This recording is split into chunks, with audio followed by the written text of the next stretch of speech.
started getting rough, the tiny ship was tossed. When a car is down on its luck, when it breaks, overheats, it gets stuck. That's when she does her stuff, and her stuff is more than enough. That's when you call a tow truck. To tow, to tow, to tow, to tow, to tow, to tow, to tow, to tow, to tow, to tow, to tow truck.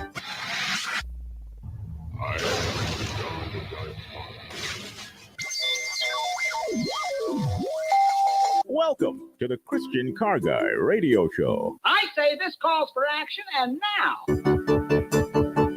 Drive me safely home, tow truck, drive me safely home. Drive me safely home, tow truck, drive me safely home.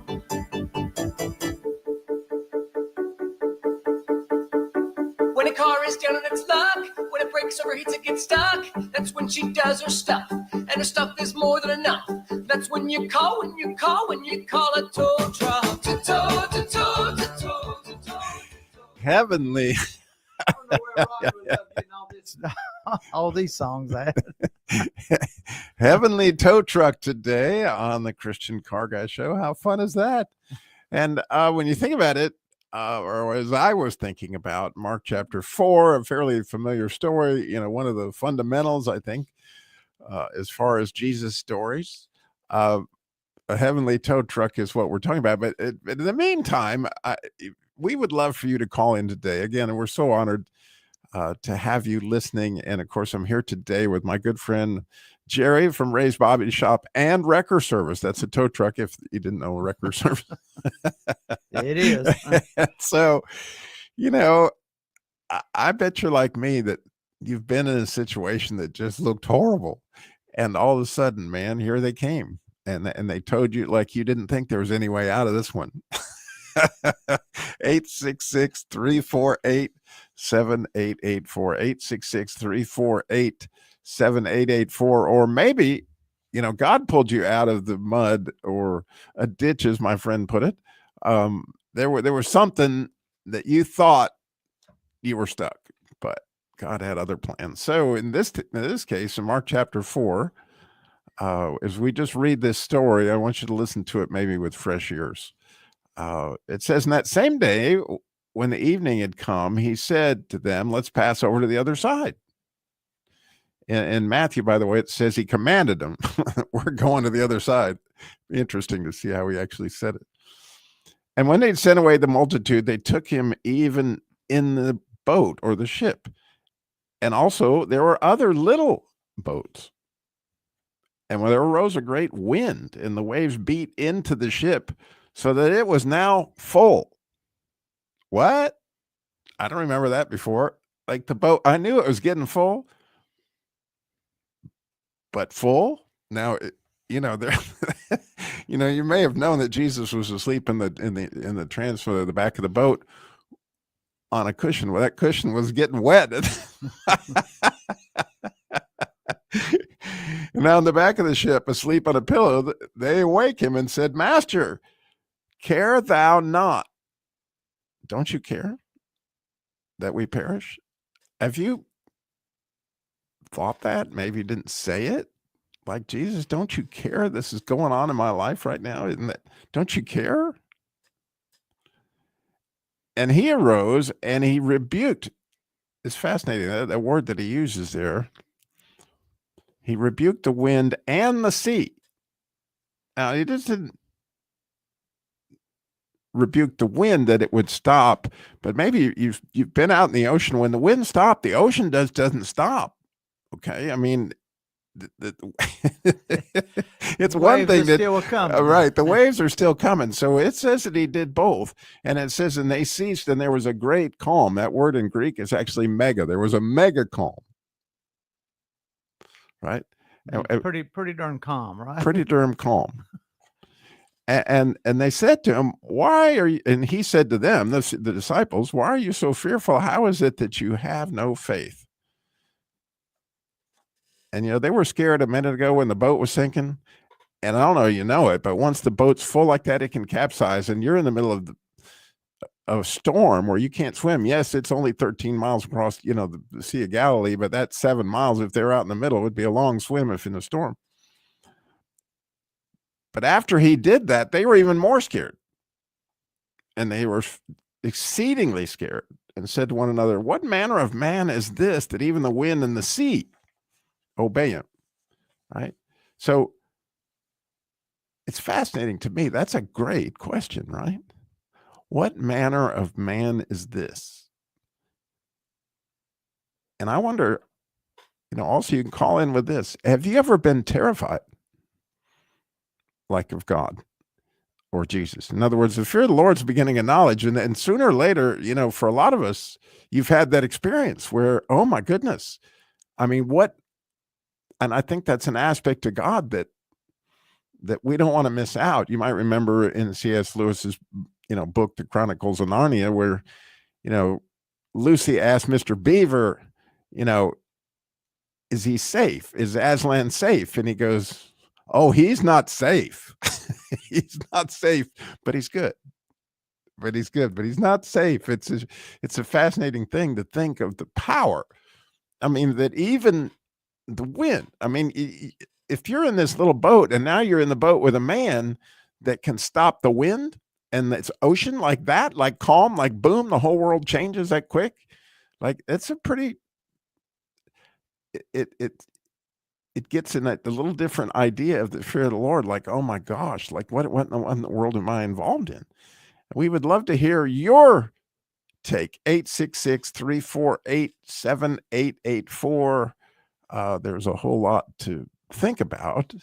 And of course, we would love to hear yours. But, some things that caught my attention, obviously, is maybe not so obviously. What's the beginning of this story? Why was he even going over there? And why didn't he tell anybody?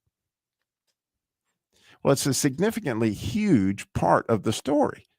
He was going over there to save a guy. In fact, he was going over there to save one of the most wretched, horrible situations that you could possibly imagine yourself. This man was demon possessed, not by one, but by a legion. He was so tore up that they couldn't even keep him with metal, what do they call the bracelets, whatever. Shackles. And he just broke those things like they were nothing. And he would cut himself and scream and howl and yell. And, Jesus was on a rescue mission. And even told the guys, we're going to the other side. And so there was a promise right there. And you do realize that the church has said for years, Jesus is in your boat. Right. And the idea of that is clearly he's going to get you to the other side. And this is a matter of faith. Right. And it's not faith looking backwards. It's a faith looking forwards. And I don't know if you've ever thought about the concept. We have faith based on what he's done in the past, et cetera, but how's your faith looking forward? Like, what's he going to do with that situation? And that's what he's really calling the disciples to in this story, is to take your faith and put it out ahead of the thing, because, hey, we're on our way to rescue a guy that is really in bad shape, really, really bad shape. And again, when all the other disciples are hearing the wind of that storm and all that howling, he's hearing this guy's howling, and he's saying to the storm, actually the words in Greek, shut up. It says to be muzzled. It's fascinating. He doesn't, and it's almost as if the storm came as a demonic assault on him to keep him from going over there. It's like, we're going to put on a amphibious assault against you, because he didn't tell the storm to necessarily, in fact, both words where he said, peace, be still. That's what it says. Well, that word peace is to hold your peace, which means be quiet. And then he says, muzzle yourself. Okay. Or in the vernacular that most of us say, shut up. Now you just picture, right? He's asleep, right? He's rubbing the sleep out of his eyes. And he's telling this, he clearly telling the sea and like, no. And the point of that is, you're hearing all those voices right now that tell you, man, you're not going to get through this financial crisis you're in. Your situation with your children, that they're not calling you, or whatever the situation may be with that they're far from the Lord and you're worried. Jesus says he's on the way. I mean, he hears those voices, and there is nothing that would stop him, right, Jerry? Oh, absolutely. You know, that story, one thing that just kind of sticks out to me. One is when you talked about all of a sudden they had a fear of Christ at that time. I mean, not of him like I'm scared of him. It's just a fear of the power that he has.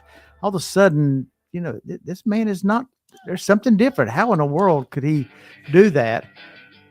You know, I think sometimes we all have to get to that point of understanding God's power, his justness, and his righteousness.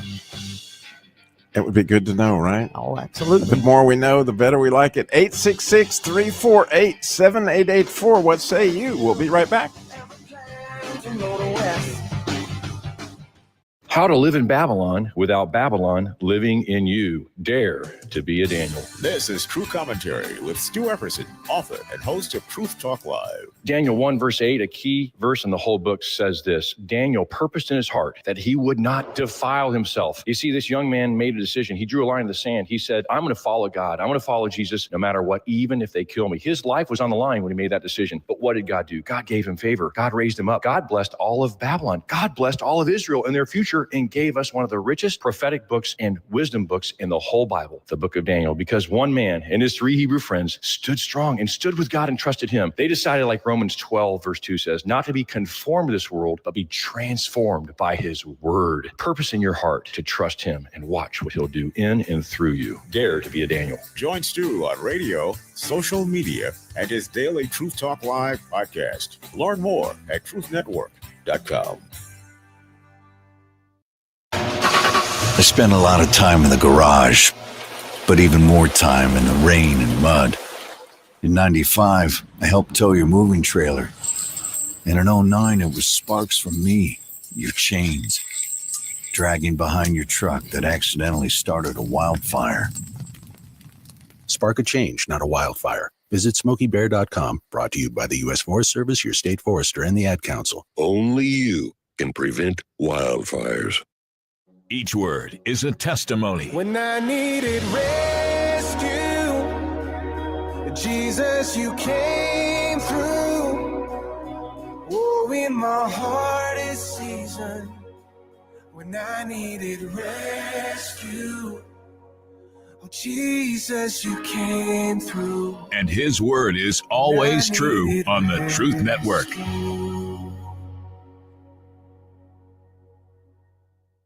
You're listening to the Truth Network. TruthNetwork.com.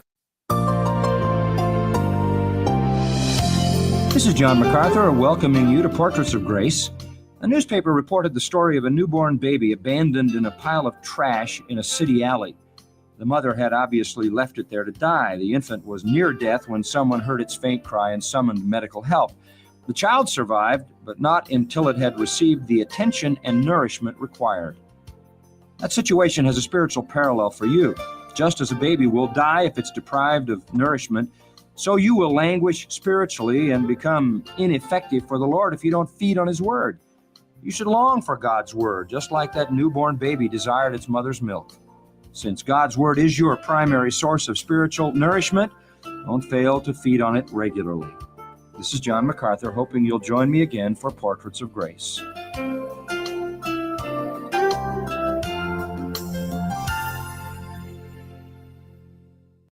Hey, Dad, what's this old can on the shelf? Oh, that's the first release of my favorite soda. Okay, but it's still full. Well, yeah, that makes it more valuable. It'll be worth something someday.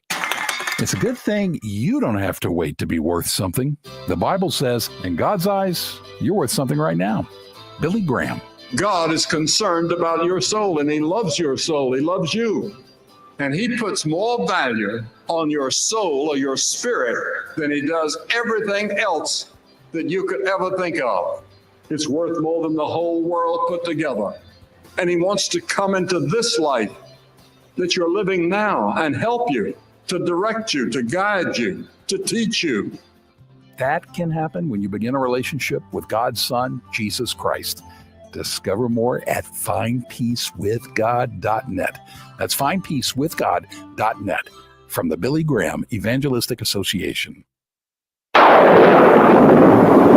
this started getting rough. Drive me safely home. Tow truck, drive me safely home.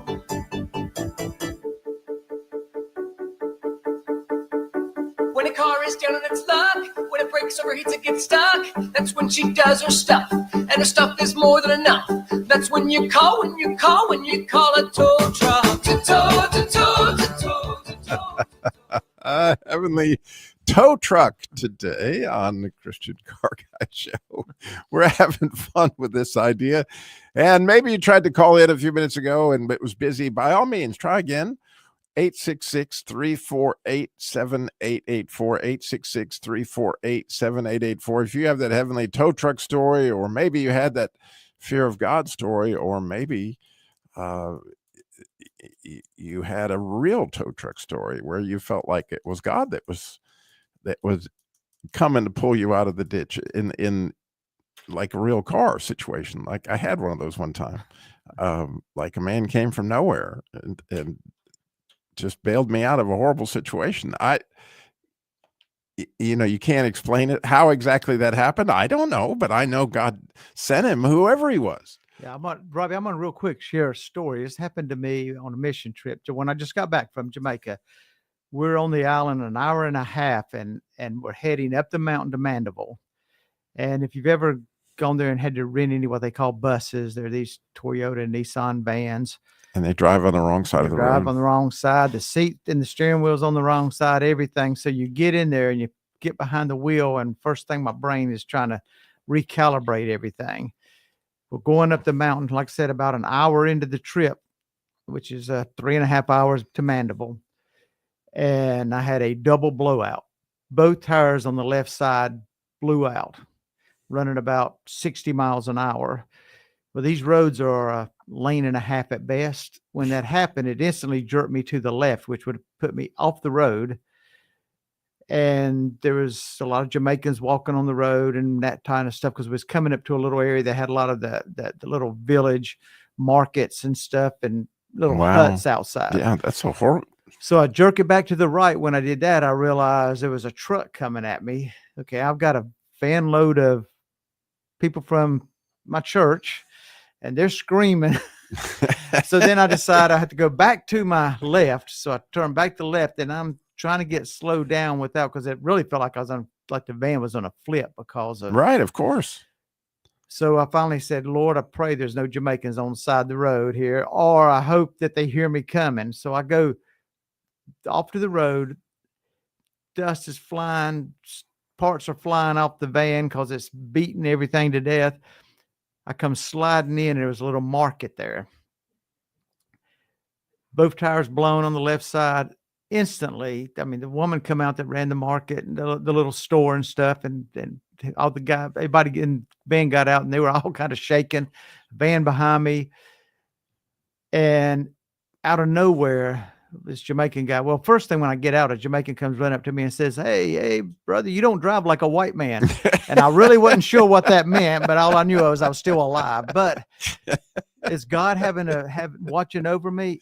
This guy come out and he says, it happened right in front of my business. I have a garage, which was his garage was a nice tree that made shade, and they were out there working on cars. But he came up and helped me get tires changed. We had to take a spare tire off of one of the other buses so I could get 2 tires on this one. And man, I'm gonna tell you what, if it hadn't been for him in that one spot, because also she allowed, her house was behind her little hut store, and she took some of the women that needed to go to the bathroom up to her house and stuff. And it was just saw Jesus working there. And also just that gentleman to come, man, he was down in the dirt and on the ground crawling and stuff. And there's no pavement around there, so you're in the dirt, and it had been raining, and so it was kind of muddy here and dusty there. But you know what? When I got away from that, I pulled out and I said, man, God is good, because it could have happened anywhere on this road. Oh, and it could have been. Oh, yeah. If it pulled you left right then when the truck was, it would have been a catastrophe. Yep. So I know this has happened to you and you want to call in. I'm going to give you the number. It's 866-348-7884, 866-348-7884. It's miraculous. You obviously want to give God the glory for it. Those are the opportunities that, man, when I think about that, because you're in a place where you're totally uncalibrated, period, because you're not in your own element at all. You're in a foreign country, and it's a little scary to begin with, because every place in Jamaica is not completely safe. Yeah, when you go off and you know was having to come to a stop, my prayer is, you know what, I hope this is a safe area, and I hope. And it was just, I mean, it couldn't have been any better. Now, I did have a couple of people in my bus that this was their first mission trip. I know this, that they were probably thinking, how much would it cost me to give him to turn this thing around and take me back, get the next plane out? But man, God bless the whole trip and stuff. So, but yeah, that was a time that absolutely God had, grace of God, things turned out wonderful. Oh, absolutely. Absolutely. And, I have had, like I said, similar experiences like that. But just again, I loved what it says in that song. Take me home, tow truck. When I was a kid, a friend of mine just got his driver's license. And at the time I lived in New Mexico, and we went up fishing in the mountains, and it was a dirt road, and it started to rain, and he had no experience, and he drove this truck right off the cliff. I mean, seriously, you dirt road in the mountains, you go off the cliff and, down, slam into a tree and stop. Thank goodness, because I don't know what would happen. But man, when you were in that rescue vehicle, and there was just this sense of peace that had happened from, like, man, we're going to die, is just trauma. But then all of a sudden you're in the rescue vehicle, whatever that may look like. It may have been a boat for you. It may have just been, somebody's car that was taking you from a bad experience, but take me safely home.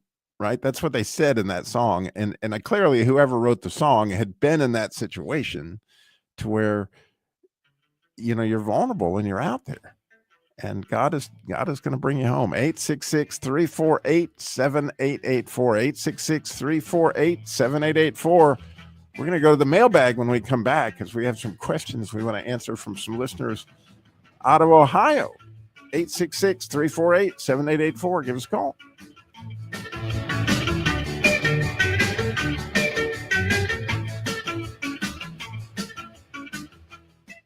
You're listening to the Truth Network and truthnetwork.com. As a veteran, you get a lot of advice, but wisdom's harder to come by.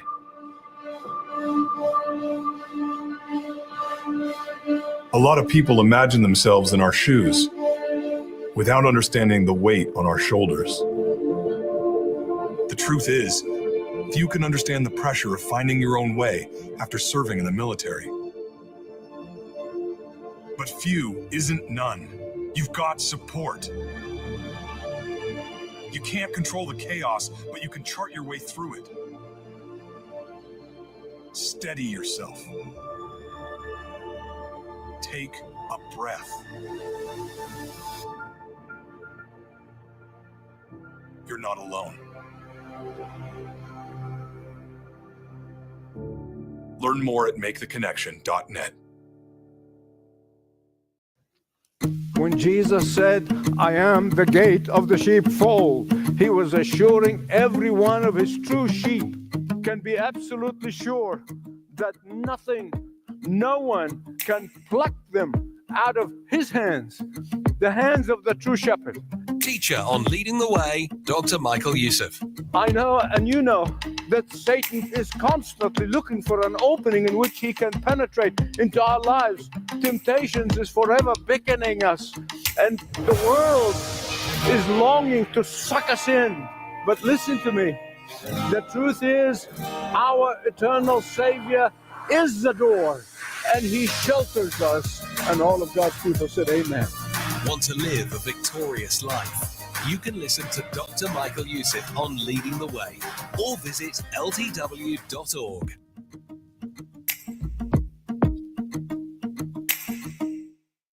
This is Anne Graham Lotz with Daily Light for Daily Living.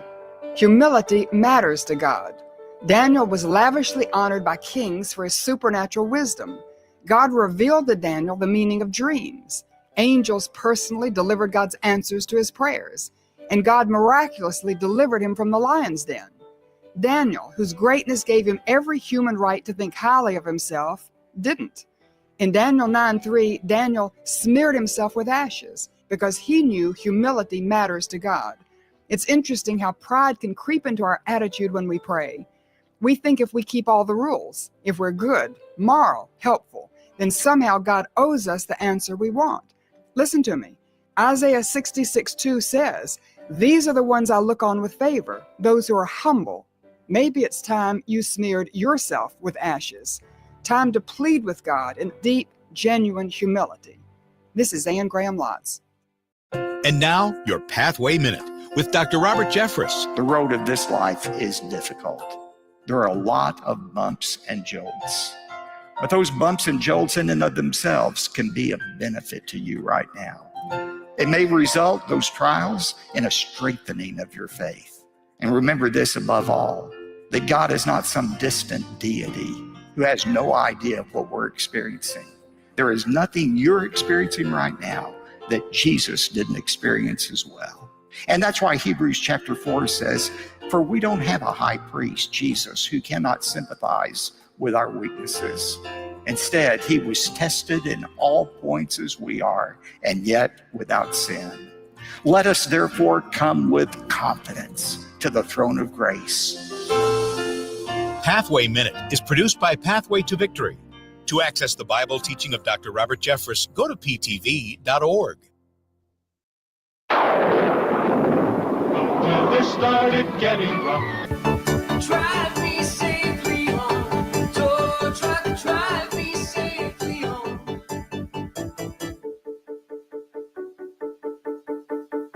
When a car is down on its luck, when it breaks, overheats, it gets stuck, that's when she does her stuff. And her stuff is more than enough. That's when you call a tow truck. To tow.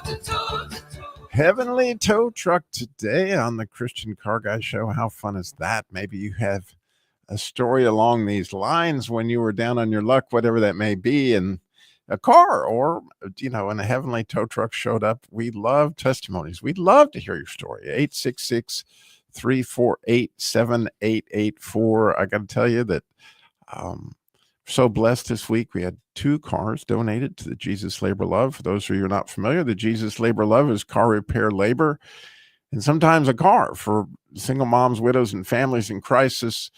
It's a 501c3 that's part of the Christian Car Guy Show.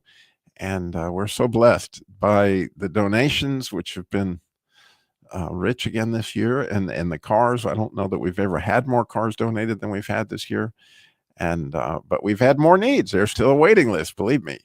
And it's amazing to see how God, and even just yesterday, got a call from an agency that works with pregnancy women that are deciding whether or not to have an abortion, essentially. And they had a mom that was her need. I mean, in order to keep the baby, she had to have transportation and blah, blah, blah. And what an honor it is that your donations, your prayers, and all for the Jesus Labor Love would come in and help them. That was a Heavenly Tow Truck for her. I can assure you, it's a really beautiful thing to see what God does, that you get to take a peek at that. But also, we wanted to talk about the mailbag this week. See, we got an email from a gentleman in Ohio, and I'm going to email him back if he's not listening today, but hopefully he'll know. He was struggling because his Jeep, 2001, I think, as I recall, Jeep, the paint delaminated, right? And that's a issue on them Chryslers in those years, for sure. Yeah, and it's a horrible looking thing, when you see the paint's peeling off, and maybe you've had that happen with a car, and part of the paint's peeling, part of it's not peeling, and it looks horrible And delamination just means the different layers of paint are coming apart, and especially the clear coat off the top of the base coat. That's what you see. And the challenge is that it's phenomenally expensive to fix it in an older car like that, and to fix it right. As we talked about on the phone with, I told Jerry the situation, and I'll let Jerry explain, kind of what you can do if you have to do something. But in my case, Robbie would do nothing because you're kind of in that boat. Yeah. When you sit there and you get a car, and we haven't come into Ray's Body Shop and Record Service and want an estimate on getting a car. And this is the situation this gentleman is in, where you sit there and you look at, the car is only worth so much, but to do one properly, and for us to do one properly, or some of the, a lot of shops to do it the way it needs to be, you're talking thousands of dollars. So would you want to put $4,000 or $5,000 in a paint job on a $4,000 vehicle? I would advise not to, unless there's some kind of sentimental reason you think you're going to keep this thing It's an forever, antique car or something, right? or for whatever reason, need to be more than just the value in it just being a car. So, the options are, is there anything that you can do real cheap, not to get it back to way it showroom look and everything, but I would suggest there's plenty of discount paint facilities out there. And I will always say, you get what you pay for, but you can get one of those jobs, and if you look at your vehicle and it's something that your kid is driving, or you're saying, you know what, I just need to bridge the gap and get 1 or 2 years, maybe 2.5 years out of this thing, and I'm planning on getting rid of it, then this is the perfect solution for you. Just take it to one of those discount Mako, for example. Makos, and there's others in different areas, Peaches, and there's some other ones that are regional and stuff that'll do it. Now, they're not going to be taped up well. They're going to not be prepped very well, but they're going to shine and they're going to look 100% better. It's not going to be a showroom finish. It's not going to be what you're used to seeing. And they also, and they won't use expensive paint. No, that's the thing for us. What we use is, urethane system, water base coat. And for us, an all over paint job, we have probably about $1,100 in material only. That's just the liquid material put on it. It's just a different quality. It's sort of like, you right. go. Well, and so Mako isn't going to go get what was originally put on that car and cover it again. So they're going to find some much less expensive process, and it doesn't have the layers of paint in it either. Right. And also you have, it's not skilled guys really doing it, but that goes back to it all. It's, you get what you pay for, but it's going to look 100% better. And it's going to get you, if it's what you're trying to do is bridge it, where when you pull up, everybody looks at it and says, man, why in the world are you driving there? It's going to give that first appearance of looking pretty good, because anything else you do, I've seen people who thought you could sit in it and they'll try to get a shop or a detail shop and say, well, I can buff all that stuff off and it'll look decent, and they make them look worse. It may look good because then they put a lot of spray stuff on it. It'll look good for 48 hours, and all of a sudden, wow, it looks worse than it did. So just, spending your money, spend it wisely, and ask a lot of questions. Take it to, I always say, anybody who needs any kind of work, take it to a couple places and get opinions and let them tell you what they think, and then make a decision off of that.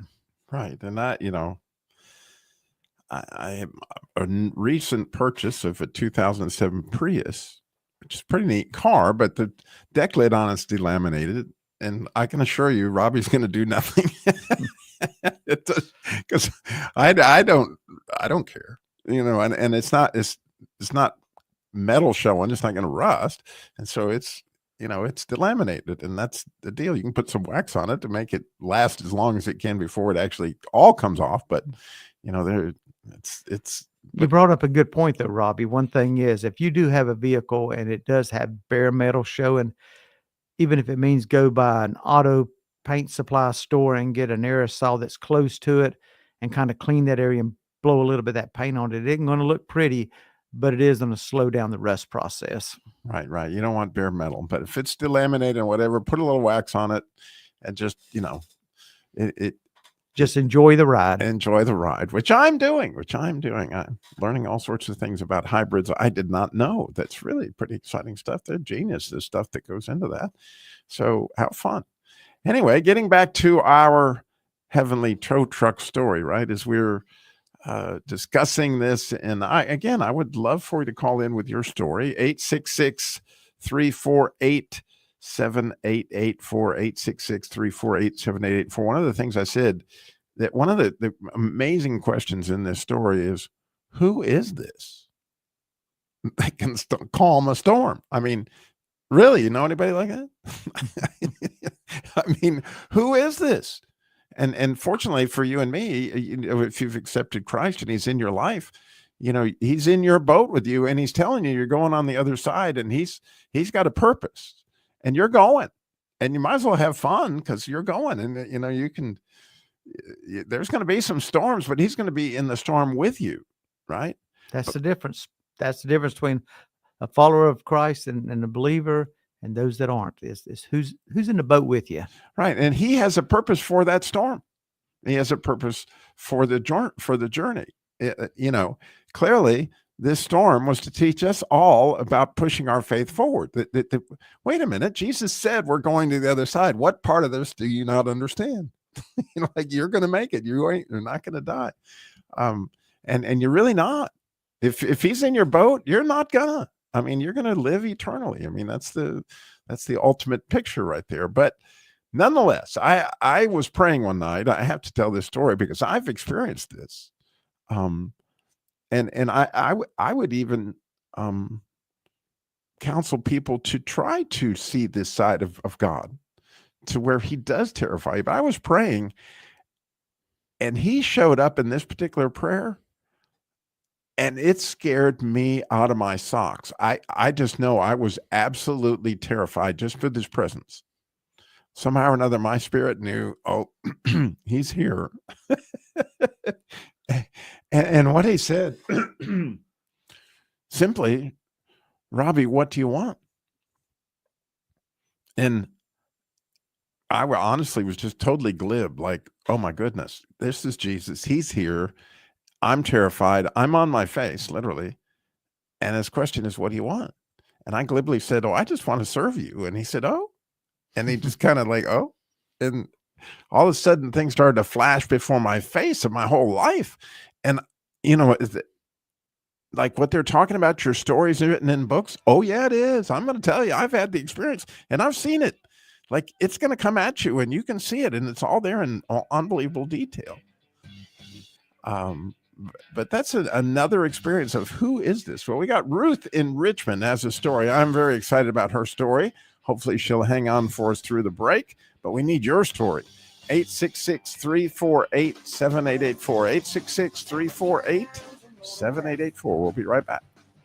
We listen to the Truth Network, truthnetwork.com. Some kids never smile. They're embarrassed by their crooked teeth. They want braces like the other kids, but their families can't afford them.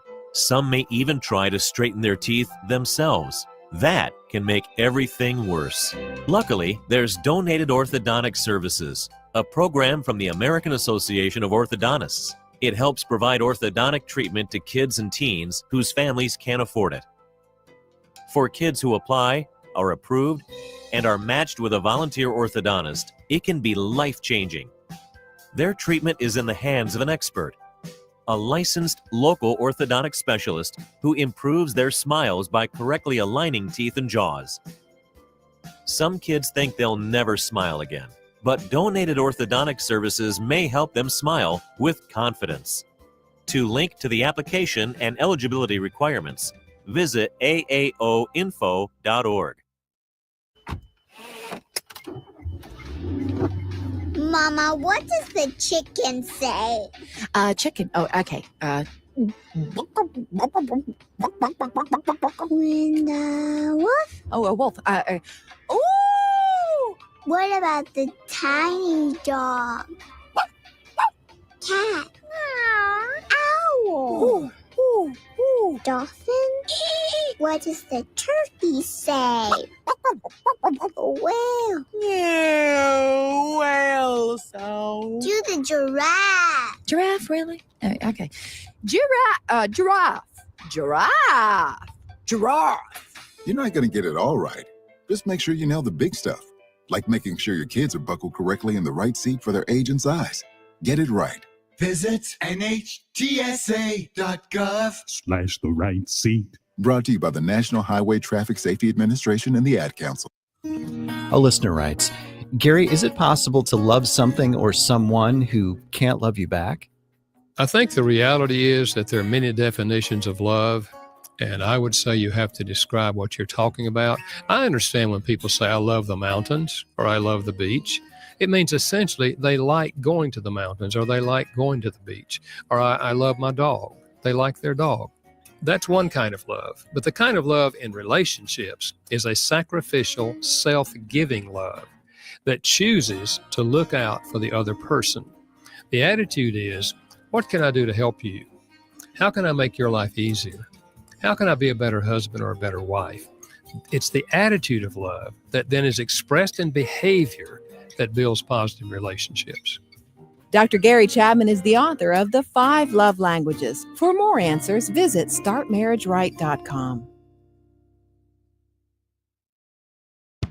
Here's Dr. Charles Stanley, keeping believers in touch with God. All of life is about Jesus. It's not about men. It's about Jesus and his work in and through us. If we choose to walk right down the center of the will of God, he will work in a certain way. If we choose to stray off to the left or to the right, he works in a certain way. Has God changed? No, he does not. Many of his promises in the Bible are unconditional. It doesn't make any difference what man does. God's going to do it anyway. Many of his promises to us are conditioned upon what? Conditioned upon our obedience to him. But the principle does not change. And my true belief is this: if you don't learn to listen to God, you'll never know where you are. No matter what's going on in your life, you never know where you are in your relationship to him or what's happening in life. For help and hope from God's Word, visit In Touch with Dr. Charles Stanley at intouch.org. Hi, I'm Barry McGuire, author of Ignite Your Life, here to explain how you can defeat fear effortlessly. The reference to our having to be like little children to enter the kingdom of God is interesting. In this world of technological advancements and artificial intelligence, we now find ourselves with the explosion of knowledge described in Daniel 12. Understanding and following God's direction with childlike faith is our only hope. His instructions are so clear and uncomplicated. Turn your back on the attractions of this world. Accept Jesus Christ as your Savior and Lord of your life. Live for his purpose above everything else. To seek and save the lost, and you'll live in his promise to make everything in your life work for good from now until you get to heaven. And repeatedly throughout the entire Bible, God gives you this repetitive and consistent message for you to accept or reject. In the light of his word and his blessings in our lives, it's almost inconceivable that given this choice, we would not choose to follow the God who created us. If you want to have your life ignited, go to igniteamerica.com. And they started getting rough. Drive me safely home. Tow truck, drive me safely Heavenly Tow Truck today on the Christian Car Guy Show. And we are interested in your story. We would love you to call us at 866-348-7884, 866-34-TRUTH. We have Ruth is in Richmond has a story for us. Ruth, you're on the Christian Car Guy Show. Good morning. Hi, Robbie. I'm Kevin's mother, and I'm laughing this morning. The Lord has really given me the joy of the Lord. Oh, good. But anyway, Kevin drove all the way from Florida with a check engine light on his car. This was back about 4 years ago, and he was doing sermons and singing songs. Of course, Mama didn't know that the check engine light was on. And actually, he had to go back to Florida after that, again, in that same car. But when he came back, Mama had to pay $9,000 Oh, wow. for a new transmission. And he saw like National Lampoon. You know, he loves that show. But anyway, yeah, he's been blessed. I mean, I don't know how we've made it, to tell you the truth. He's still got the same car, and it's over 200,000 miles. That's why I've been calling sometime. I'm the widow because I'm putting out the money. All right. He was going in the bank, up here in Richmond. And I said, well, why are you going in all the time and talking to that lady? And he said, well, because my car window doesn't work now. I said, oh my gosh, Kevin, you've got to get that fixed. So he went to the place where he works, and I said, well, how much is that going to be? And he said, over $300. They've got to order the part. I said, oh my gosh, just to put a window up and down. And so after that, one morning, his car wouldn't start. He came back in. He said, Mama, the car won't start. I'm going to have to jump it.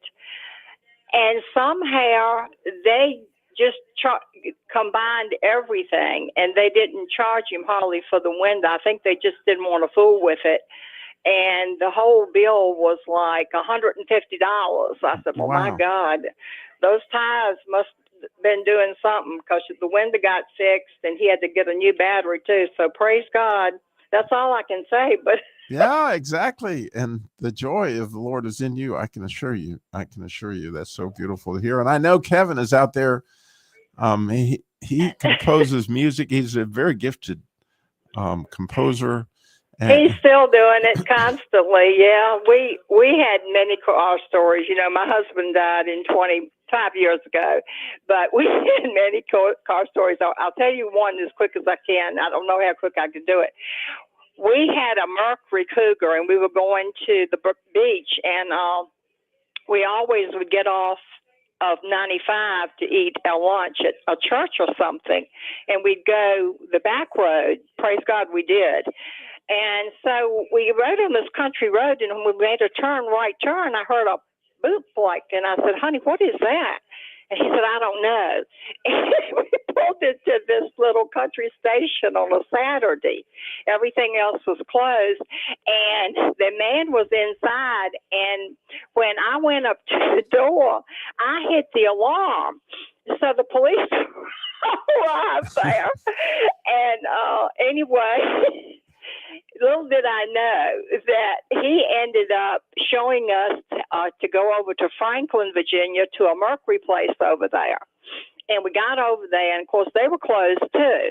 But there was a lady over there driving a Mercury, and she said, there's a food line over here, and you're losing oil. We were losing oil from the car constantly. And so anyway, we just said, well, we're going to have to keep going. So we kept going. And we found one restaurant, and the car was just about to blow up. I said, Kevin's got to stop. We got to stop here because he's got diabetes and eat here. And then we went on down the road, and the car was starting to smoke. We were stopping and putting, oil in it oil in it. We bought a whole case of oil. And I saw this man with he pulls cars. And I said, honey, slow down, stop here. And I jumped out of the car, and I went running up beside this fence. It had these Doberman pinschers, but I didn't even see them because I just had my eye on the man. I said, please come and help us. Come and help us. Can you come? And he had been out for 2 days, and he said, yes, I will help you. He came, and he put Kevin in the car on the back, towed, and he towed us to Emerald Isle. And that was a Saturday, and then Monday we had to have our car towed over to the town over there. I think it was Beaufort, and they had to put whole new something another in it. I mean, that man too.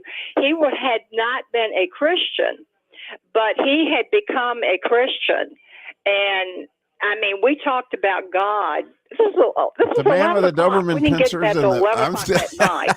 And my husband had heart issues even then. Oh, wow. So he helped us to get the luggage in, and he said, all I ask you for is a little money and make me a pot of coffee. And I said, oh, I definitely will. So, the Lord is faithful. I just don't know. It was quite a storm, I can tell you. We can't always see him, but he's working for his children, just like we love and work for our children, and do things for our children. And there's There's so many morals to your story. Yeah, one of those and my is that, husband had the car, looked at before it left, but just these kind of things would happen to us. So yeah. Well, thank you for your call as always, Ruth. God bless you and Kevin. I appreciate you so much. Thank you. Have a great Bye-bye. weekend. Bye-bye. So, there's morals to this story as don't drive, for goodness sakes, don't drive when a red light is on, like an oil light. Don't do that. I mean, it costs you so much more than if you just pull over and get the heavenly checked. Yeah. And even a yellow caution light, like check engine, right, can mean something. It could mean that you just have an oxygen sensor or something that I understand. A lot of people are driving around out there with check engine lights on, but you just heard from her what happens, because sometimes it's something in the transmission, which also will turn on a check engine light for whatever reason. They don't say check transmissions. And if you do that in certain circumstances and you drive it too long, it can really cost you some money. So those things are all part of the equation, right? Yeah. Sometimes you don't need to call our towing services if you'll just do the normal, back Robbie, me, you, and a lot of our listeners grew up in an area where you pulled up and got gas, and there was an attendant there that would check your oil, check your washer fluid, check your coolant and stuff, check your tire pressure. That's a thing of the past now. So somebody needs to be doing that. So I got to tell you, especially a lot of people don't realize it's normal for a car to burn a quart of oil in 1,500, 2,000 miles. It just is. I mean, and there's nothing necessarily wrong with the car.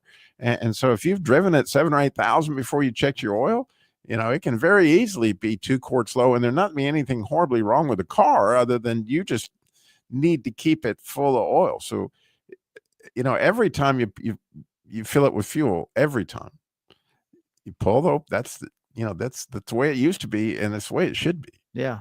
It's amazing. My cleanup guys are always amazed how many cars come in, because after the repairs, we put them in cleanup, and they also check the tire pressure, the oil, and that kind of stuff. Probably 1 out of 10 will come in and will have showing maybe 1 quart of oil in the vehicle, or just at the very bottom of the dipstick. Right. Something you got to check. Well, thank you for listening. Thank you for your call, Ruth. And, remember, Jesus is in that boat with you if you've asked him in your heart. If you haven't, right, you might want to strongly consider, what do I need to do that? You can certainly get a hold of us at ChristianCarGuy.com for the Jesus Labor of Love or anything that you need. Again, thank you, Jerry. So much fun. Thank you, Robbie. Remember, slow down. Jesus walked everywhere he went, got it all done in 33 years. Thanks for listening.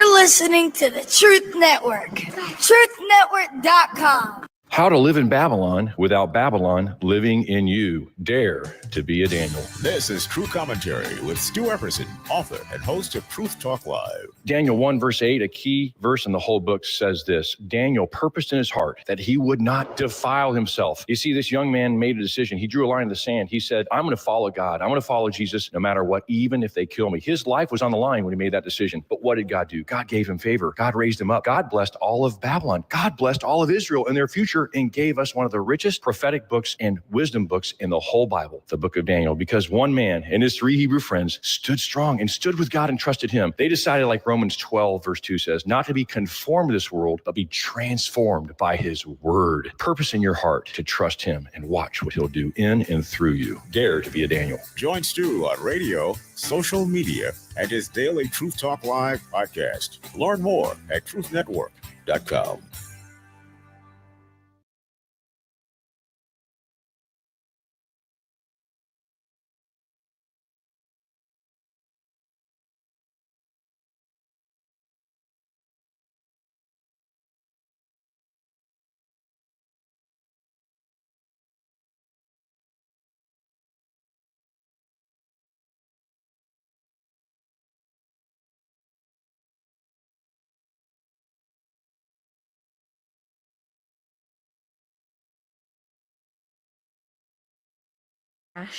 So it's a youth concert geared towards our young people so they can walk through the hallways and see the same people they saw at that concert. Just that reminder of, they fellowship.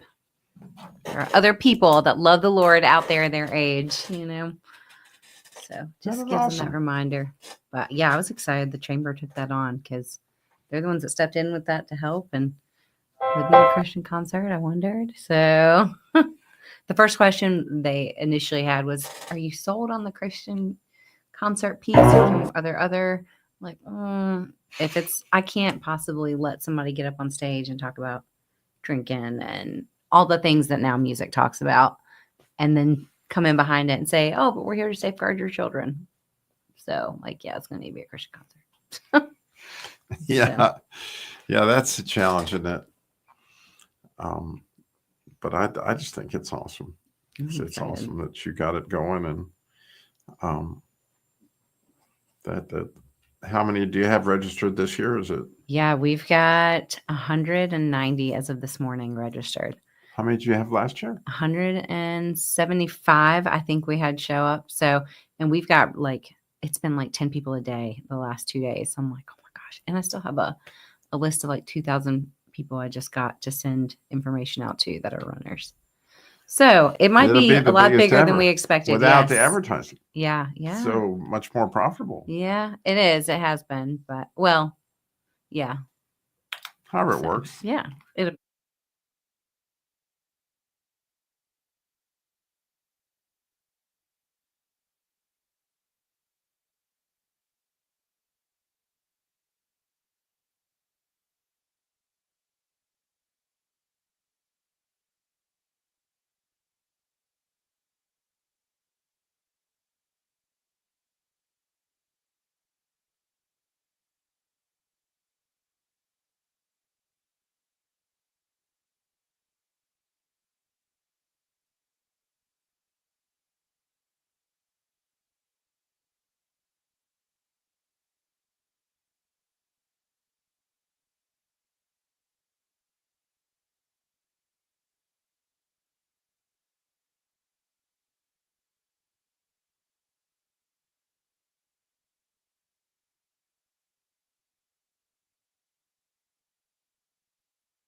Kingdom Pursuits, where you hear from ordinary people instilled with an extraordinary passion. Together we explore the stories of men and women who take what they love and let God turn their passion into kingdom pursuits. Now, live from the Truth Booth, your host, Robbie Dillmore. Oh, talk about passion. We've got quite a show for you today as we have Whitney Miller here, an old friend. She is with the Invictus Project. She's been here last year. Actually, you might remember we were live out at their rescue run, and they have a rescue run again next Saturday. So it's a 5K. It'll start at 9 a.m. And what a cause it's for. It's in Asheboro at the Bicentennial Park. You can go to Kingdom Pursuits and find it there, and you can register, or you just go to Invictus Project, which that you may know means truth, but it also is an amazing ministry you're going to find out about today on Kingdom Pursuit. So welcome, Whitney. Thanks, Robbie. Glad to be here again. And you're right, old friends. So it's nice to have a moment to sit down with you again. It really, really is. And this project, the run is super cool and wonderful. But oh my goodness, what Invictus Project is doing. So for those who are not familiar with it, can you kind of give them the rundown? Yeah, and some people may have heard of the Invictus Task Force. It's the Invictus Task Force is really a gathering of our Forsyth, Randolph, Alamance, and Davidson County Sheriff's Offices, as well as Homeland Security and the State Bureau of Investigations. And their primary focus is focused on combating the sexual exploitation and trafficking of our children right here in North Carolina. So we as the nonprofit side of that, the Invictus Project, support our law enforcement partners with any kind of supplemental funding and things that are necessary to bypass what typically holds them back from being able to act quickly and actionably on these cases. So we get to step in that way, but we also educate the community around the things that our law enforcement partners are seeing firsthand.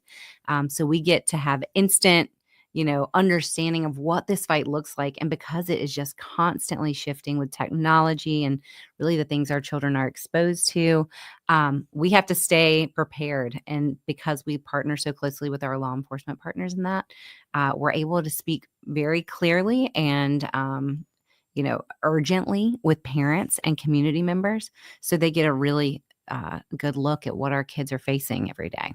Right. And what they're facing is really almost unthinkable from my perspective of the hazards and the things. We're going to be a chance to talk about those a little bit today. Absolutely. In that what you think this battle is and what it is, what I thought the battle was even 4 years ago before I started working with Land and Rescue and with Invictus Project. And what I now know it is just not even close, because the days of the van sitting out in the park that you're worried about your child getting into, that can be trafficking, that's so far from what's really happening. You're absolutely right. And so often when we begin, educating our community members or churches, whatever that looks like, we start with, hey, let's do some myth busting, right? Because we do have this preconceived notion that someone is going to jerk our kid out of the cart at Walmart and trap them in a basement somewhere. And we have that idea in our mind. But honestly, Robbie, the truth of what this fight looks like is so much scarier, because we've invited those same people that we were afraid about on the playground 30 years ago into our child's bedroom by simply handing them a tablet or a cell phone or a computer unmonitored, right? And we don't like to look at it that way, because that means we've got to do something within our own home, right? And we get typically I call it like we end up with blinders. And the problem with that is, if I see trafficking for what I've been told it looks like on movies monetized by Hollywood, right? So The Taken, The Sound of Freedom, which brought great awareness to these causes. But it doesn't necessarily look like that here, and we even talk, I worked with the international side of this for a little while. And so even the difference in what this looks like internationally versus right here at home, I think is really important for us to recognize as parents and as community members at large. And the size of it is way more than people, like, just to give people a little taste of like how many incidences were recorded. The name of the process that I'm talking about. Give people a taste of that. Oh, I'm going to share some new numbers with you on that one, Robbie, because this is really interesting. So in the year of 2019, they're called cyber tips. So let me just back up for a second and frame that out for your audience, because most people are not familiar with that. And honestly, I wasn't either until partnering with our law enforcement partners. Cyber tips are any of those platforms online, right? The Instagram, Snapchat, Facebook. If there are There's child abuse, sexual child abuse material online, or CSAM, child sexual abuse material. You'll hear that term as well. If there's any of that on their platform, they are mandated reporters. And so they report it to law enforcement. And then basically it trickles down to the appropriate jurisdiction, right? So the state of North Carolina in 2019 saw 4,000 and I think 900-ish cases or tips, right? Last month, the month of July, North Carolina saw over 5,000 cyber tips. And I want you to understand, because you hear cyber tips, that sounds like a very like a sterilized word, right? But understand that these tips are video content of children being just abused in a way that we can't imagine, nor would I want anyone to have to ever experience, right? And this is the videos and pictures of those being captured and sold and shared across platforms. In North Carolina. In North Carolina. Yes. We're not talking about a big scale outside of here. And then let me also frame that out with what it looks like on the trafficking side, because I think that's an important component too. I think in 2024, there were 26 cases of minor trafficking, minors being trafficked. Out of those, do you know where the majority of them met their trafficker? Almost all of them met their trafficker. I'm going to guess online. Oh, you're right. You guessed right. You've been around on this one for a while, you know? You're right. They met them online. Do you think those traffickers had to come in and kidnap those kids? No. No. They left home willingly to meet with this individual, right? And so that right there should reframe the way we're looking at trafficking. It's, yes, clench your kid's hand tight so they don't get run over in the parking lot at Walmart. But if you're thinking that someone's going to swoop in and steal them every time you walk in and out of Walmart, if that's all you look at for this fight, meanwhile, they're sitting in the cart with the tablet you handed them, unfiltered, unmonitored. You've given more access right and to your child in that and place. It's more than just, not even close to just Facebook and Snapchat. Oh. They have access through the games. Video games? Oh, yeah. man. Yeah, that's been an interesting one. And I think that's a wake-up call for parents too, right? Because, you know, our kids, and I have 2 young kids, so I understand what Right, that you looks do. like, you know, and we've set really good parameters, I think, that have been helpful for us. And I'm happy to share those as we move through this. But the video games is something that I think surprises parents because they don't recognize, you know, our kids say, well, that's my friend on that game. But their friend could be a 40-year-old guy that started talking to them on the last time they logged into Roblox or whatever it is. Right. So we don't really understand what that looks like. And man, the video game one, we could spend some time on that one because there is just, our kids are exposed to so much in what we believe is an innocent realm. Right. And they get exposed, you know, for whatever reason. Let's say it's on a video game. Mm-hmm. Yeah. And believe it or not, what freaks me out about the whole thing is that the boys may be more vulnerable than the girls. Yeah. And when we talk about the sextortion component of that, especially, but even if you look at the amount of boys that are on video games versus girls on video games, that number is much higher. The gap is closing for sure, but you do see a lot of our kids on video games, and it's not necessarily that they are, you know, terrible things, but when you, again, it goes back to what, you know, I'll focus on and bring it back to you, but being actively engaged in our kids' lives to understand and know what is happening.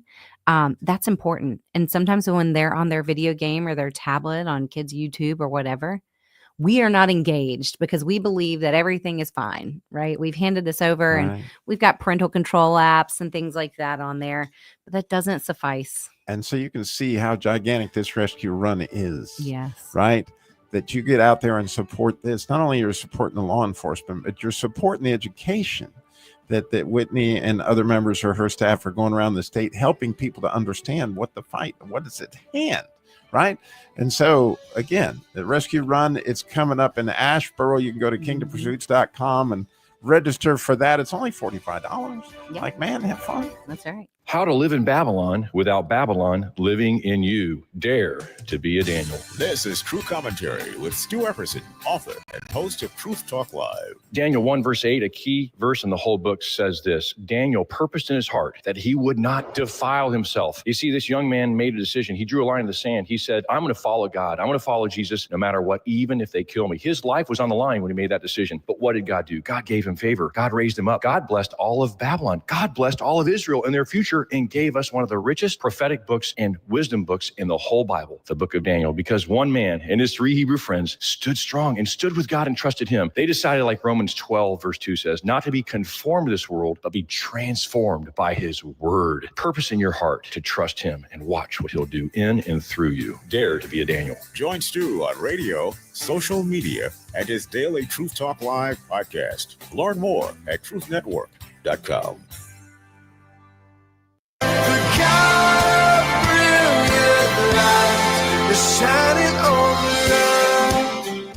First Corinthians 13:7 states, love never gives up, never loses faith, is always hopeful, and endures through every circumstance. God died so he can give you the ability to face situations with hope and endurance. And that's the voice of truth. My husband, Alex Hussey, was hit by an IED in Afghanistan. I was playing man on foot patrol and I stepped on the bomb. Lost my legs and my left hand in an explosion. And he suffered a severe traumatic brain injury. As America's veterans face challenges, DAV is there. There are so many mountains to climb, and we do it together. With the right support, more veterans can reach victories, great and small. Seeing Alex learning how to snow ski, that's life-changing. DAV provides a lifetime of support to veterans of every generation, helping more than 1 million veterans each year. Alex did it. He skied down this mountain. That's something he won't forget. With the right support, there are no limits. To see him on that slope and smiling like that, we'll be taking this home. This has meant so much. Thank you, DAV. Alex Hussey, thank you for your service. Support more victories for veterans. Go to DAV.org. It's time for today's STEM tip. Okay, you know recycling is important. No one wants plastic in the ocean. Here's a cool way to repurpose a plastic bottle. Build an awesome terrarium. Cut a large plastic bottle in half and fill the base with sand, pebbles, potting soil, and your favorite plant. I chose an African violet. Put the top of the bottle over your base and place it in the sun. Your plant will grow sealed in its own ecosystem. Fun, right? Learn more at She Can STEM. A message from the Ad Council.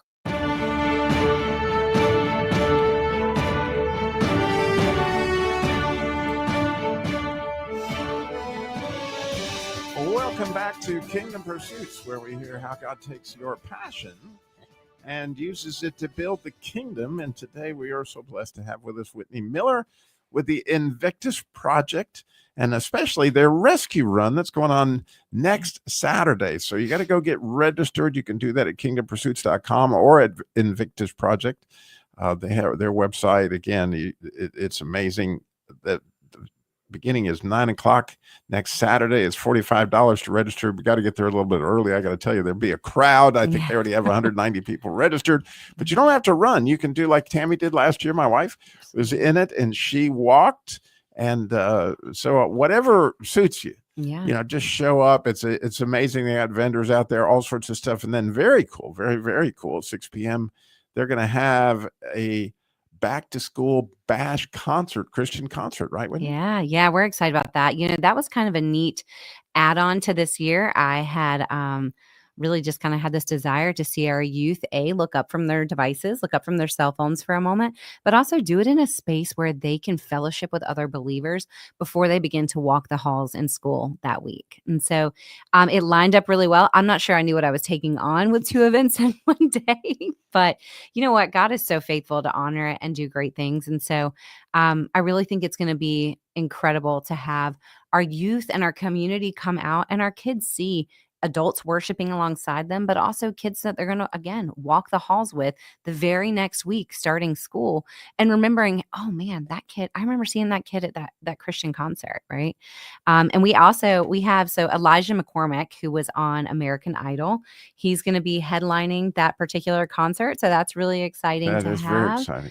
And we've had a lot of great businesses come along and, stand in the gap and sponsor for both the rescue run and the concert, which, that just speaks to my heart to see people that are committing. I know finances are not the fun thing for people to commit, but there's something there that just, I don't know. It's encouraging to see that people want to stand in this fight with us at all cost, literally. So is there a cost to the bash? How does that work? No, it is free.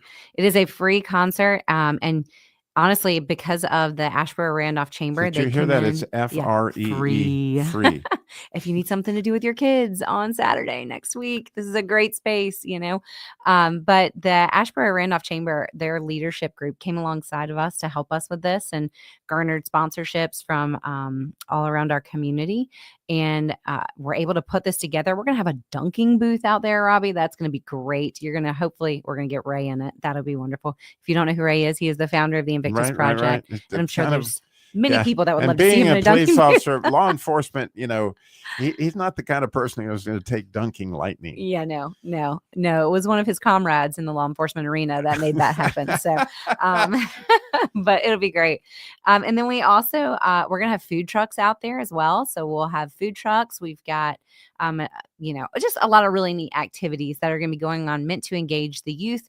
And also, again, our adults, have them coming out and just encouraging our kids to look up from their cell phones, but recognize that there are people around them that they're going to be in school with that do love the Lord and walk with him. And I just think that's encouraging. Our kids, knowing what our kids are up against, I think as much as we can pour into them spiritually is absolutely vital. Absolutely. So it's going to be a great day. It's going to be a long day, but we're there for it. It's going to be fun. Well, it is Kingdom Pursuit. So speaking of rescue, you knew this was coming. Yes, it does. Finally. I know you may have missed me over the last couple of weeks, but it's finally time to play shenanigans with the word rescue. So here you go. One, classic Robbie humor right out of the bag there. Is Randy back there to help you too? I hope. Yeah. And you've done this before, Whitney. So what's the best time to rescue a princess? The best time to rescue a princess. I don't know. Nighttime. Oh, got it. There you go. So how do you rescue a dying monitor? Like you have on your computer. How do you rescue a dying monitor? You know this one, don't you? I feel like I do. You probably do. It's a screensaver. Yeah. I was on the princess mentality. See, I switched them up on you just to get you. But anyway, why did the lifeguard fail to rescue the hippie drowning in the ocean? There was a hippie out there drowning. Why did the lifeguard fail to rescue him? You didn't have a lifesaver? That was a good call. That was. It was a good try. But, being I was of the hippie generation, he was too far out, man. Oh, nice.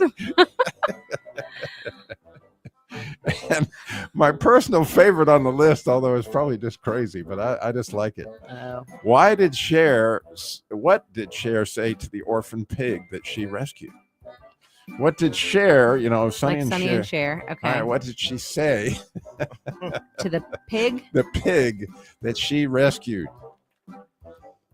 Oh, this one's going to be far out for me. I know. It is, but it's going to come home in a minute. Babe, I got you, babe. He's still figuring it out. It's okay. There was a movie of the same era that was Babe the Pig, and I'm going to add that one to my watch list. Anyway, you knew at the end of those shenanigans we would have a chance to call in and win. And today we have a very interesting riddle for you. So if you call in and do this, it's going to be amazing. The question today is, Who in the book of Judges defeated their opponent because they had them pegged? Who in the book of Judges rescued Israel and defeated their opponent because they had them pegged? It's in the book of Judges, 866-348-7884. If you know the answer to who in the book of Judges defeated their opponent and rescued Israel because they had them pegged. 866-348-7884. And if you can guess that, Nick, tell them what they'll win. Oh, yes, Robbie. We have a whole case full of Kingdom Pursuits prize just falling out. If you know the answer to Robbie's riddles, give us a call at 866-348-7884. That's 866-34-TRUTH. Not only do we have the legendary Kingdom Pursuits gospel back scratcher, but we now have added that we have, I can't remember the stuff. You might know it. But if somebody's overdosed on fentanyl, Narcan, we have them. If you want Narcan, call in with the answer. We got Narcan. All right. We do. We have a whole packet on how to use it and everything else because of our Race for Drugs people that were on here last couple weeks ago. Wow. And so, you know, hey, our prize vault is loaded. And look, somebody's already calling in, as you might imagine. That I didn't think this was all that hard. But I do think it is humorous when you understand that who in the book of Judges defeated their opponent because they had them pegged. Oh, my goodness. I know. I'm stumped on that one. And Are you really? Yeah. I'm trying to think. I would think, Whitney, you have a phenomenal understanding of the Bible. It's just. Well, thanks. I appreciate it. And for those who don't know, if you happen to live in Asheboro or in Randolph County, she hosts. Is it Thursday in the Word? What do you call it? Yeah, Women in the Word is what we call our Thursday Dario Bible study in the mornings. It's every Thursday morning, 8:30. It's such a great group of women from all ages, which I love. There's so much wisdom in that room and experience, life experience, and free so breakfast. Cool. And yes, Dario is incredible, which by the way, Dario is one of our sponsors for our rescue run this year. And so we have been very thankful to have them alongside us over the past years. And so is that at 8:00? So we do ours at 8:30. Okay. And we begin at 8:30, but everybody gets there between 8 and 8:30. And yeah, Dario provides breakfast for us. It's such a neat space to be in. And we work through the Word. We're in Daniel right now. Yeah, like so to. Stuff. You know, yeah. It's a Wednesday of the Word thing. So we got Will is in Greenville, South Carolina. Will. Yeah. Who in the book of Judges defeated their opponent because they had them pegged? Jael. You are absolutely correct. She put the old tent peg. That's quite a one. Sisera, he had a bad day. Did have a bad day. Oh, but man. He was secured to the floor. Oh, yeah. He wasn't going anywhere. That's one of the, going anywhere. I just, it's just one of those things, man. This tent peg right through the temples. Goodness. Yes. She quite a lady, that lady. Jael.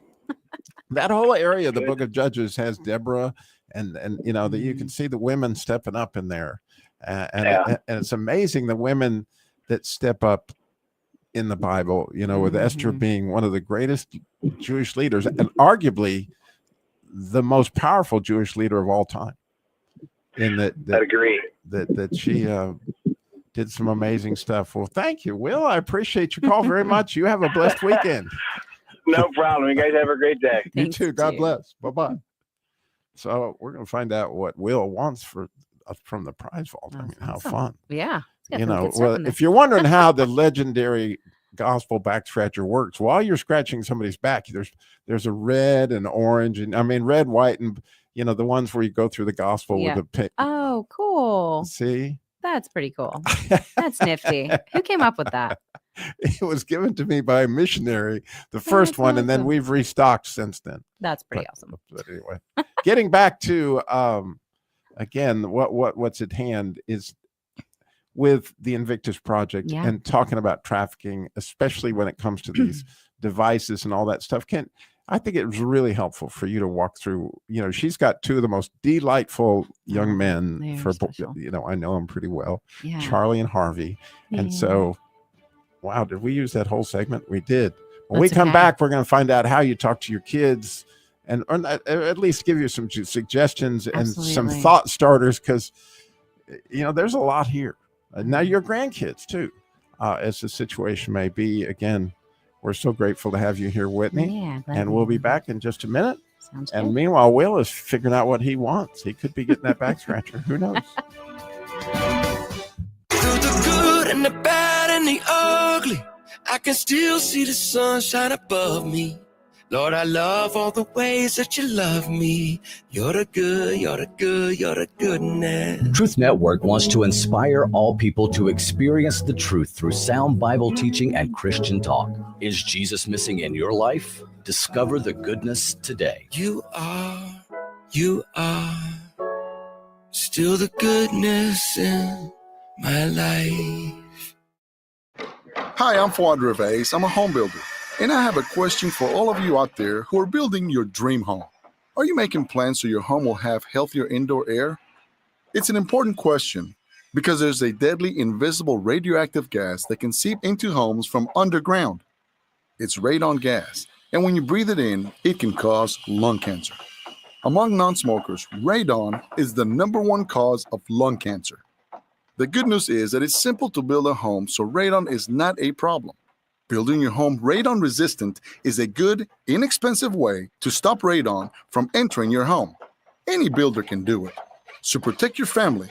Talk to your builder. Tell them you want a healthier, safer dream house.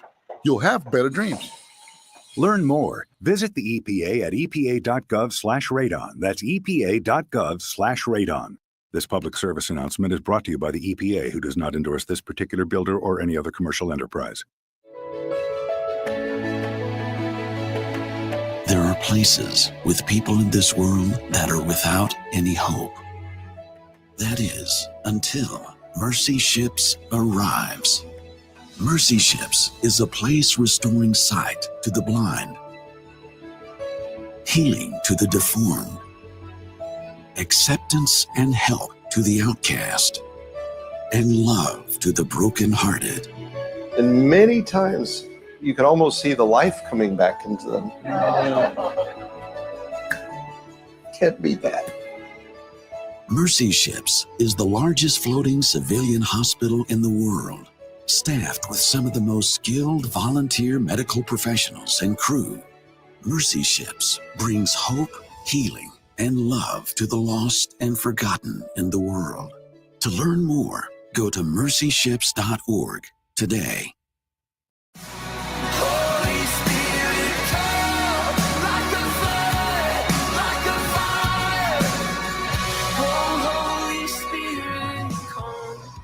May the God of hope fill you with all joy and peace as you trust in him, so that you may overflow with hope by the power of the Holy Spirit. Because the Lord is the Spirit, and where the Spirit of the Lord is, there is freedom. And that is the voice of truth.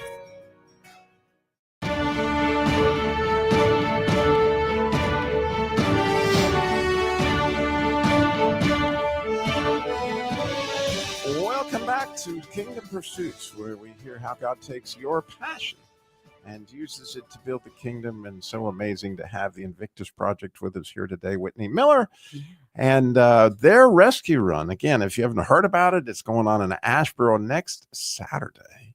You can go register at Kingdom Pursuits. It's only $45. There's a $4 sign-up fee, but nonetheless, oh my goodness, what a cause it goes to, as you're hearing about today. And then at 6 p.m., if you're anywhere near Asheboro, not Asheville, but Asheboro, Yep. It's in the middle of the state.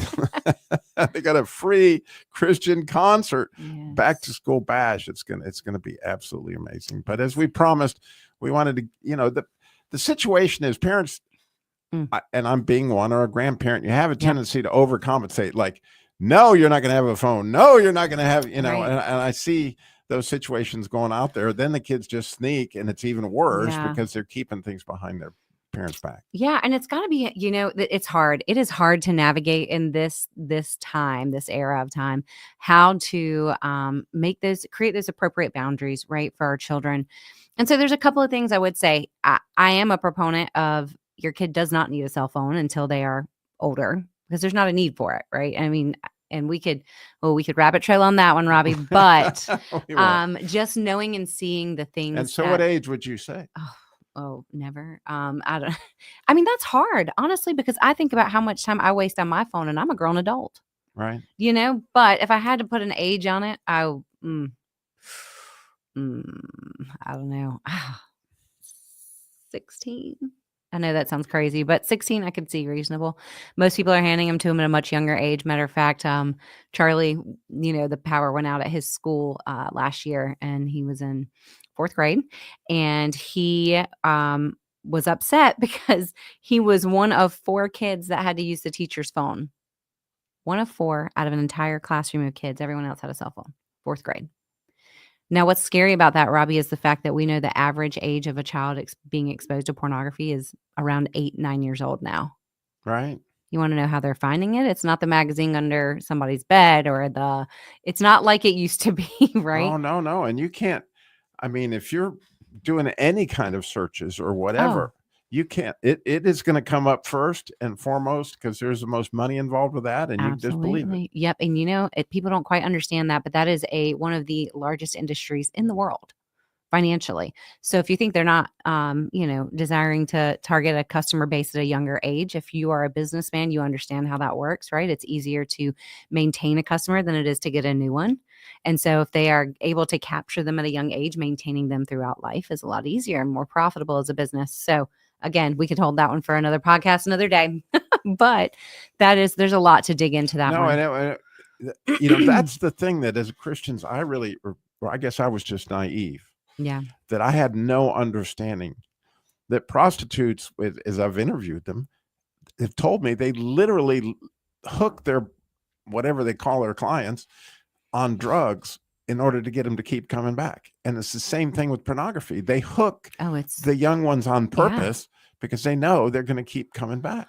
Well, and so, we'll travel down this one for a little bit because, I think it's an important piece, especially because this is happening to our children. This isn't just some crazy random statistic, but within 3 swipes of your phone through YouTube, you will come across some type of pornographic material, right? It's just part of the algorithm. To me on Facebook and Instagram. Instagram. If you sign up as a male on any of those platforms, the target is sending you over-sexualized, over-stimulating things along those lines. For women, it becomes body image filtered, right? It's so they are stimulating that piece for women, and that they both correspond, right? Because women are told, young girls are told to be taught to be desirable to boys. They must showcase certain attributes of their body, and that is beginning in their algorithm at whatever age they get on that platform. So if your child ends up on TikTok, which, right, TikTok is Instagram, there's a little bit more, you got to do a little bit more to set up accounts. TikTok, not so much. They can just get on there and scroll through.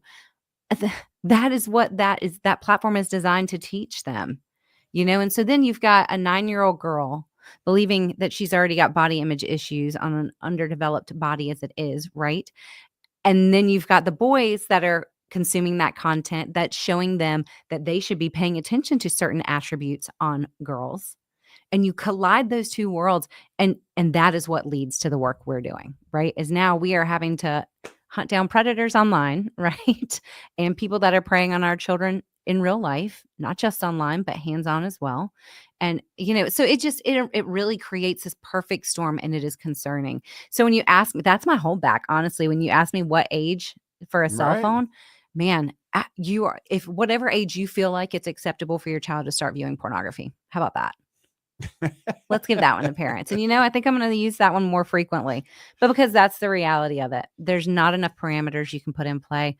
I spoke with an incredible mama who, her child was a special needs child.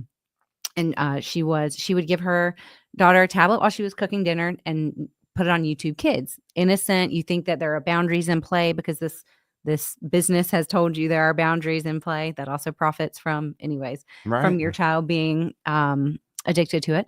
But puts on YouTube Kids and is letting her watch a very common cartoon that is common amongst very young children. So I don't even want to say what it is because I don't know if I can get in trouble for that. But it's a common cartoon that your child would definitely know.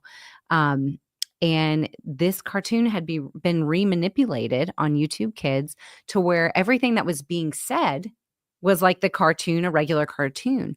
But the characters in the cartoon were performing sexual acts on each other. Now, had that mother not walked over to her child, looked down at the screen to pay attention to what was on there, she would have never known. The volume was up, everything sounded fine, but what was occurring on that screen was something totally different. And so that's what I say, like, you know, that question, it's a hard one for me to answer because my poor kids they're going to end up with like Life Alert or something before we have to deal with a phone. I just, you know, but all of that to say, there's a more important. There is. You counter that by being engaged with your children, because here's the reality of it. You're not always going to know what your children's up to, what they're doing, and where they're at. But if you have created a relationship with your child, a truly engaged relationship with your child, they're going to want to talk to you. They're going to want to open up to you and share these things. And we'll talk a little bit about, I know we're coming up on time soon, but in the next part of this, I want to be able to share with the listeners, especially just some of the things that we've learned as parents on how to do that and how to you know, begin those conversations with our kids. Well, begin it and we'll just go Yeah. Okay. All right. Well, I will say, you know, and it started really early for us, especially with our second son. Our first one, you know, I was still learning what this world looked like and navigating being a first-time parent. But with our second one, it came down to small and simple questions like, hey, buddy, when he was in preschool, hey, buddy, who takes you to the bathroom? Right? Like, I want to know what's going on in your day today. I want to ask you what would be strange questions so that I can begin to build this conversation that mommy's going to ask you questions, you know, and I'm not looking for like little surface yes, no answers. We're going to dig, we're going to go deep. And so that was one of those things like, well, how do they help you? Right. I'm working on creating a blueprint where he understands what's acceptable behavior and what's not just by his terms or by him, but what's acceptable in other people's behavior. Right. Because we know that there are hands-on offenders out there, right? People that are soliciting our children online have an average of 13 victims in their lifetime. So there's hands-on offenders in places that they have access to children, right? And so I wanted to prepare those conversations. So I would say that is a great way. Start with engaging your child on conversations that would be hard, right? We just said pornography is viewed at age 8 and 9, right? Average. Begin those conversations. I know I grew up in an era where your parents didn't talk to you about those things until probably high school, if they talked to you about it. But now we're seeing that conversation has to start sooner. So if that conversation is coming at a younger age, well, there's probably some other conversations we need to be having before that as well. Yeah. And the simple thing is, it's not that simple. Unfortunately, no. But it is totally, you know, doable. Engaging and doing awkward things, asking awkward questions. Absolutely. It's beautiful. We'll be right back. Again, the rescue run to help fund all this education is happening next Saturday, 9 a.m. You can go register at kingdompursuits.com. The big bash. How to live in Babylon without Babylon living in you. Dare to be a Daniel. This is True Commentary with Stu Epperson, author and host of Truth Talk Live. Daniel 1 verse 8, a key verse in the whole book says this: Daniel purposed in his heart that he would not defile himself. You see, this young man made a decision. He drew a line in the sand. He said, I'm going to follow God. I'm going to follow Jesus no matter what, even if they kill me. His life was on the line when he made that decision. But what did God do? God gave him favor. God raised him up. God blessed all of Babylon. God blessed all of Israel and their future, and gave us one of the richest prophetic books and wisdom books in the whole Bible, the book of Daniel, because one man and his 3 Hebrew friends stood strong and stood with God and trusted him. They decided, like Romans 12 verse 2 says, not to be conformed to this world, but be transformed by his word. Purpose in your heart to trust him and watch what he'll do in and through you. Dare to be a Daniel. Join Stu on radio, social media, and his daily Truth Talk Live podcast. Learn more at truthnetwork.com. Holy Spirit, come like a flood, like a fire. Oh, Holy Spirit, come. May the God of hope fill you with all joy and peace as you trust in him, so that you may overflow with hope by the power of the Holy Spirit. Because the Lord is the Spirit, and where the Spirit of the Lord is, there is freedom. And that is the voice of truth. Each word is a testimony. A million miles of my mistakes, so couldn't keep your love away. However far away I am from home, that's how far your love will go.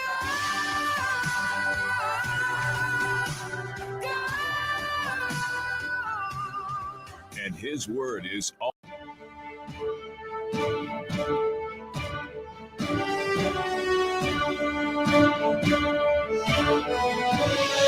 Welcome back to Kingdom Pursuits, where we hear how God takes your passion and uses it to build the kingdom. Today we have witnesses. We have Whitney Miller, who is a witness with the Invictus Project, which is tremendously involved in this state of North Carolina in helping out in trafficking and crimes against children in so many different ways. And again, that rescue run is going to start at 9 a.m. and you go register at kingdompursuits.com. And then they've got the big back to school bash that's going on afterwards. But when we left our hero, we were talking about engaging our kids. And so this story here really, it really touched me the first time I heard it. I think it'll impact you. Yeah. And so I'm so glad you brought it up, Robbie. And that is the beauty of us knowing each other and having these conversations, right? But that conversation, that initial conversation with my youngest son, asking those harder questions, beginning those conversations allows us to move into this next one where my older son, and this is why we can't prevent everything, right? But turned on our TV to Disney Plus. And unfortunately, at that point, there was a merger that occurred between Hulu and Disney Plus. I had no idea about any of that. But when he did, a certain show popped up as their advertisement. And so it was an advertisement that went across all Disney Pluses. And it was Dying for Sex was the name of the show. And all of a sudden, I hear my 10-year-old son yell out, "Mom!" As I'm taking towels to put him back in the bathroom, he's over here, "Mom!" I'm like, "What in the world?" He's like, What is this? Why is this here?" And it is on our normal screen, And so you can't prevent everything, but you know what? In that moment, he recognized I was a safe place to bring that up. He didn't turn the TV off. He didn't switch to something else. He said, "Mom, this is here. It's not supposed to be." Had we not had these conversations, these harder conversations prior to that, it would have he wouldn't have known. He wouldn't have known anything, right? It could have been something he clicked on. It could have been something he just kept, scrolling through. So I think as parents, we are often afraid to have these conversations because of the questions that might ensue afterwards, that we're not going to be prepared for those. I would tell you to lean into the Lord on that, because the Lord will guide you in what to say to your children, right? He's given us what we need, the tools we need to raise our children. Trust him in that space too. But the other thing I think is also really important, and I see it more and more frequently, and honestly, we had to address it in our own home as well, but is the idea that, I tell everybody, be engaged, right? The best educational resource you have is to be to be engaged in your children's lives. And what does that look like? That looks like putting our phones down when we ask our kids, how was their day? Because they're paying attention to it. They're catching on.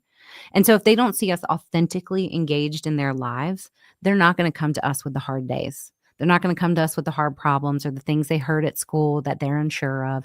They're not coming to us with that because they don't see us actively paying attention to what they're saying to us. And I had to learn that one the hard way too, right? Our, at the time, 4-year-old looked at me and said, "Mommy, will you look me in the eyes when I'm talking to you so I know you're listening?" Whew. Talk about a peg, right? Like that staked to the heart, right? Was a wake up call for me, where we had to really look at that and understand. And when you look at it, man, how many hours have we stolen from our children and grandchildren because we get stuck scrolling on our phone or looking up something? Or it could even be, we tell ourselves it's good things we're looking at, right? And it can be good things, but what is it taking the place of? And it's that authentic engagement. And our kids are becoming a product of not having real people engaged in their lives. And that's a problem because they don't have someone to run to. And the enemy's taking full advantage of that.